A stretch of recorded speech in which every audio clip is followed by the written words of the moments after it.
হ্যাঁ বন্ধুরা, আমরা শুধু চলচ্চিত্রের মাধ্যমেই টাইম মেশিনকে দেখেছি। কিছু মানুষ কঠোরভাবে বিশ্বাস করে টাইম মেশিনের অস্তিত্ব আছে এবং রীতিমতো সময়যাত্রা হয়েও চলেছে। আবার কিছু মানুষ মনে করে টাইম মেশিন আমাদের ভবিষ্যৎ। আবার কারো কারো কাছে সময়যাত্রা শুধুমাত্র রূপকথার কাহিনী। এ তো গেল সাধারণ মানুষের কথা।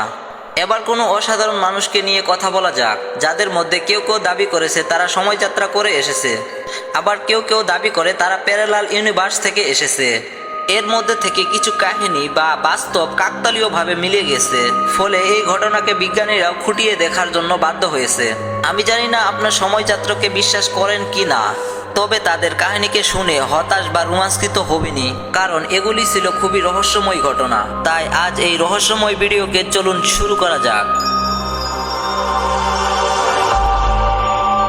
Number 1, a man in a plane. 1954 সাল ইউরোপ থেকে একটি জাপানগামী বিমান জাপানের এয়ারপোর্টে ল্যান্ড করলো।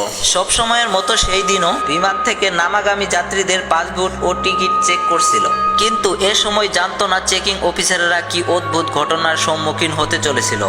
বিজনেসম্যানের মতো পোশাক আশাক পরা এক ব্যক্তি কাউন্টারে এলেন। তার পাসপোর্ট থেকে বোঝা গেল তিনি টরেন নামের ইউরোপীয় এক দেশের বাসিন্দা।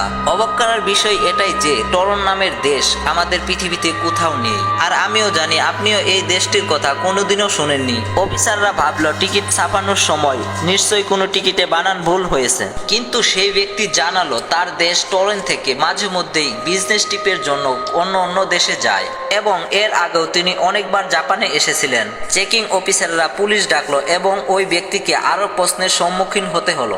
পুলিশি জেরায় বিরক্ত হয়ে তিনি তার পাসপোর্টটি খুলে দেখালেন। তার ওই পাসপোর্টটিতে অন্য অনেক দেশেরই অরিজিনাল সিলমোহর ছিল, এমনকি জাপানেরও সিলমোহর ছিল।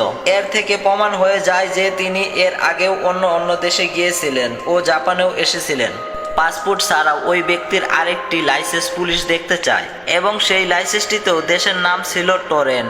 পুলিশ কনফিউজ হয়ে যায়, তাই পুলিশ তার ডকুমেন্টের কপি নেয় এবং সেগুলিকে একটি গুপ্ত স্থানে রেখে দেয়। ওই ব্যক্তিটির সামনে একটি মানচিত্র রাখা হয় এবং বলা হয় যে তিনি তার দেশকে চিহ্নিত করতে।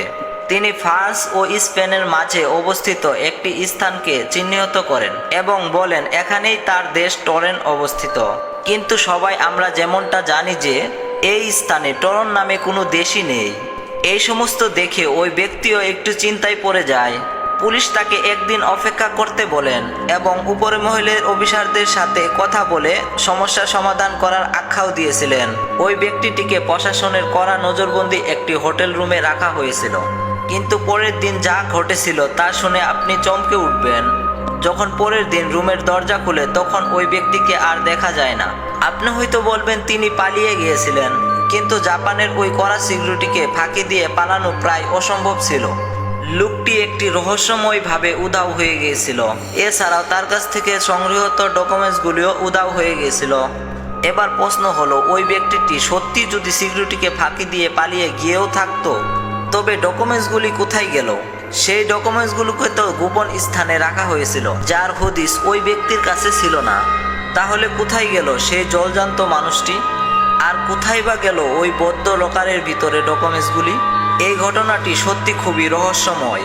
এই ঘটনার বেশ কয়েক বছর পর 1989 সালে দ্য ডকুমেন্টারি অফ পসিবিলিটিস এবং টেন্স বাট 2 নামক দুটো বইয়ে কাহিনীটিকে ছাপানো হয়। অনেকে মনে করেন তিনি প্যারালাল ইউনিভার্স থেকে এসেছিলেন এবং সেখানে হয়তো ট্রন নামক দেশটি সত্যি আছে। আবার অনেকেই বলে ওই ব্যক্তিটি হয়তো ভবিষ্যৎ থেকে এসেছিল। ভবিষ্যতে হয়তো ট্রন নামক দেশ তৈরি হবে ফ্রান্স ও স্পেনের মাঝে। এই কনফিউজ থিওরিগুলি বৈজ্ঞানিকভাবে কোনোটি প্রমাণিত নয়, তবে ঘটনাগুলি সত্যিই খুব রহস্যজনক।